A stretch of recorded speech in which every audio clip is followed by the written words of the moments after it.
ടെഹ്റാനിലെ തെരുവുകളിൽ നിന്ന് ഉയർന്നുകെട്ട വിലാപങ്ങൾക്കും വിപ്ലവ മുദ്രാവാക്യങ്ങൾക്കുമിടയിൽ ലോകമെമ്പാടുമുള്ള രഹസ്യാന്വേഷണ ഏജൻസികളുടെയും അന്താരാഷ്ട്ര മാധ്യമങ്ങളുടെയും കണ്ണുടക്കിയത് ഒരേയൊരു രൂപത്തിലായിരുന്നു. ഇറാന്റെ മുൻ പരമാധികാരിയായ അയത്തുള്ള അലി ഖമേനിയുടെ വിലാപയാത്രയിലെ മുൻനിരയിൽ പ്രമുഖ ഭരണാധികാരികൾക്കും മത നേതാക്കൾക്കുമൊപ്പം നിശബ്ദനായിരുന്ന ആ മനുഷ്യൻ ആരായിരുന്നു? കറുത്ത ബേസ്ബോൾ തൊപ്പിയും മുഖം പൂർണ്ണമായി മറയ്ക്കുന്ന കറുത്ത മാസ്കും ധരിച്ച ആ നിഗൂഢ രൂപം ഇറാന്റെ ഭാവി ഭരണത്തെക്കുറിച്ചും വരും വരായികകളെക്കുറിച്ചും നൂറ് ചോദ്യങ്ങളാണ് ഉയർത്തിയത്. ദിവസങ്ങളോളം നീണ്ടുനിന്ന നിഗൂഢതകൾക്കും അന്താരാഷ്ട്ര തലത്തിലെ കടുത്ത ഊഹാപോഹങ്ങൾക്കുമൊടുവിൽ ഇപ്പോൾ കൃത്യമായ മറുപടി ലഭിച്ചിരിക്കുകയാണ്. ആ കറുത്ത മാസ്കിന് പിന്നിൽ ഒളിച്ചിരുന്നത് മറ്റാരുമല്ല, ഖമേനി കുടുംബത്തിലെ തന്നെ പ്രധാനപ്പെട്ട ഒരു കണ്ണിയായിരുന്നു. പശ്ചിമേഷ്യയിലാകെ യുദ്ധഭീതിയിലാഴ്ത്തിയ ഫെബ്രുവരിയിലെ വ്യോമാക്രമണത്തിന് ശേഷം ഇറാന്റെ രാഷ്ട്രീയ നേതൃത്വത്തിൽ എന്താണ് സംഭവിക്കുന്നത് എന്നതിനെക്കുറിച്ചുള്ള കൃത്യമായ സൂചനകളാണ് ഈ വിലാപയാത്രയിലൂടെ പുറത്തുവരുന്നത്. ഇറാനിയൻ മാധ്യമങ്ങളും അന്താരാഷ്ട്ര വാർത്താ ഏജൻസിയായ ഇറാൻ ഇന്റർനാഷണലും പുറത്തുവിട്ട പുതിയ റിപ്പോർട്ടുകൾ പ്രകാരം ചടങ്ങിൽ ലോകശ്രദ്ധ ആകർഷിച്ച ആ വ്യക്തി മുഹമ്മദ് ജവാദ് ഖമേനിയാണ്. അന്തരിച്ച അയത്തുള്ള അലി ഖമേനിയുടെ മൂത്ത മകനായ മുസ്തഫ ഖമേനിയുടെ മകനാണ് ഇദ്ദേഹം, അതായത് മുൻ പരമാധികാരിയുടെ ഏറ്റവും മൂത്ത ചെറുമകൻ. വിലാപയാത്രയുടെ മുൻനിരയിൽ പ്രാർത്ഥനകൾക്ക് നേതൃത്വം നൽകിയ പ്രമുഖർക്കൊപ്പം അദ്ദേഹം പ്രത്യക്ഷപ്പെട്ടത് വലിയ രാഷ്ട്രീയ ചർച്ചകൾക്ക് കാരണമായിരുന്നു. എന്നാൽ ഒരൗദ്യോഗിക ചടങ്ങിൽ ഇത്തരമൊരു അസാധാരണ വേഷവിധാനം അദ്ദേഹം തിരഞ്ഞെടുക്കാൻ കാരണം കേവലം സുരക്ഷാ മുൻകരുതലുകൾ മാത്രമായിരുന്നില്ല, മറിച്ച് അതിനു പിന്നിൽ ദാരുണമായ ഒരു കഥയുണ്ടായിരുന്നു. കഴിഞ്ഞ ഫെബ്രുവരി 28-ന് ഇറാന്റെ ഹൃദയഭാഗത്ത് അമേരിക്കയും ഇസ്രയേലും സംയുക്തമായി നടത്തിയ വ്യോമാക്രമണത്തിലാണ് അയത്തുള്ള അലി ഖമേനി കൊല്ലപ്പെടുന്നത്. ഇറാന്റെ ചരിത്രത്തെ തന്നെ മാറ്റിമറിച്ച ആ കനത്ത ആക്രമണത്തിൽ ഖമേനിയുടെ ഔദ്യോഗിക വസതി പൂർണ്ണമായും തകർന്നിരുന്നു. സ്ഫോടനം നടക്കുന്ന സമയത്ത് വസതിയിലുണ്ടായിരുന്ന മുഹമ്മദ് ജവാദ് ഖമേനിക്കും ഗുരുതരമായ പരിക്കുകളേറ്റിരുന്നു എന്നാണ് പുറത്തുവരുന്ന വിവരങ്ങൾ. സ്ഫോടനത്തെ തുടർന്നുണ്ടായ തീപിടുത്തത്തിൽ അദ്ദേഹത്തിന്റെ മുഖത്ത് കടുത്ത പൊള്ളലേൽക്കുകയും മുഖത്തിന്റെ സ്വാഭാവിക രൂപത്തിന് വലിയ രീതിയിലുള്ള തകരാറുകൾ സംഭവിക്കുകയും ചെയ്തു. ഈ ശാരീരിക വൈകല്യങ്ങളും പരിക്കുകളുടെ അടയാളങ്ങളും പൊതുജനങ്ങൾക്ക് മുന്നിൽ വെളിപ്പെടുത്താതിരിക്കാനാണ് അദ്ദേഹം കറുത്ത മാസ്കും തൊപ്പിയും ധരിച്ച് ചടങ്ങുകളിൽ പങ്കെടുത്തത് എന്ന് ഇറാനിയൻ മാധ്യമങ്ങൾ സ്ഥിരീകരിക്കുന്നു. ഈ കറുത്ത മാസ്ക് ധരിച്ച രൂപം പൊതുവേദികളിൽ പ്രത്യക്ഷപ്പെട്ട ഉടൻ തന്നെ സോഷ്യൽ മീഡിയയിലും അന്താരാഷ്ട്ര രാഷ്ട്രീയ നിരീക്ഷകർക്കിടയിലും കടുത്ത ഊഹാപോഹങ്ങൾ പ്രചരിച്ചിരുന്നു.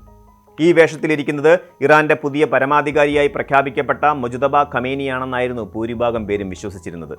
പിതാവിന്റെ മരണശേഷം ഇറാന്റെ പരമാധികാര പദവി ഏറ്റെടുത്ത മുജ്തബ ഖമേനി ഫെബ്രുവരിയിലെ ആ മാരകമായ ആക്രമണത്തിന് ശേഷം ഇതുവരെ പൊതുവേദികളിൽ വരികയോ ദൃശ്യ ശ്രാവ്യ സന്ദേശങ്ങൾ പുറപ്പെടുവിക്കുകയോ ചെയ്തിട്ടില്ല. അതുകൊണ്ട് തന്നെ ഇറാന്റെ പുതിയ നേതാവ് ഒടുവിൽ ജനങ്ങൾക്ക് മുന്നിൽ പ്രത്യക്ഷപ്പെട്ടു എന്ന രീതിയിലാണ് വാർത്തകൾ പരന്നത്. അമേരിക്കൻ രഹസ്യാന്വേഷണ ഏജൻസികളുടെ വിലയിരുത്തലുകൾ പ്രകാരം ഫെബ്രുവരിയിലെ വ്യോമാക്രമണത്തിൽ മുജ്തബ ഖമേനിക്കും കടുത്ത പരിക്കുകൾ പറ്റിയിട്ടുണ്ട്. തന്റെ പിതാവും മാതാവും ഭാര്യയും കൊല്ലപ്പെട്ട അതേ വസതിയിൽ തന്നെയായിരുന്നു ആക്രമണ സമയത്ത് മുജ്തബയും ഉണ്ടായിരുന്നത്.